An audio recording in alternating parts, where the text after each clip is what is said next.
சாம்பார் பொடி, கொஞ்சமாக சிக்கன் மசாலா இருக்குது. இதெல்லாம் இதில் போட்டு மிக்ஸ் பண்ணிடணும். சிக்கன் மசாலா எதுக்கு போட்டிருக்கேன்னா, பச்சை பயிறு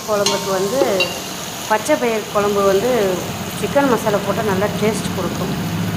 அதனால் பச்சை பயிறு குழம்புக்காக நான் சிக்கன் மசாலாவும் போட்டிருக்கேன். போட்டு நல்லா வணக்கிட்டு அந்த பச்சை பயிறு குழம்பு இதில் தாளை வேக வச்சுட்டு இதில் கலந்து மிக்ஸ் பண்ணி விட்டுட்டோம்னா அவ்வளோ டேஸ்ட்டாக இருக்கும்.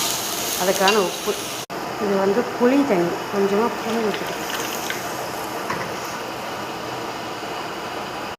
பார்த்தீங்களா, பச்சை பயிறு துவரம் பருப்பு கொஞ்சம், பாசிப்பருப்பு கொஞ்சம் மிக்ஸ் பண்ணி வேக வச்சுருக்கேன்.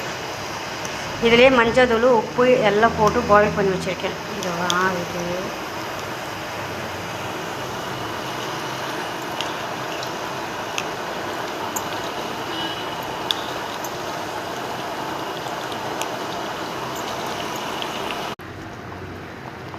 பார்த்தீங்கன்னா பாயில் போகுது. செம்ம டேஸ்ட்டாக இருக்குது குழம்பு. லாஸ்ட்டில் கொத்தமல்லி போட்டுருக்கேன். பச்சை பயிறு குழம்பு இப்படி செஞ்சு பாருங்கள், டேஸ்ட்டாக இருக்கும். சூப்பராக பார்த்தீங்களா எவ்வளோ திக்னஸாக இருக்குது பாருங்கள் குழம்பு.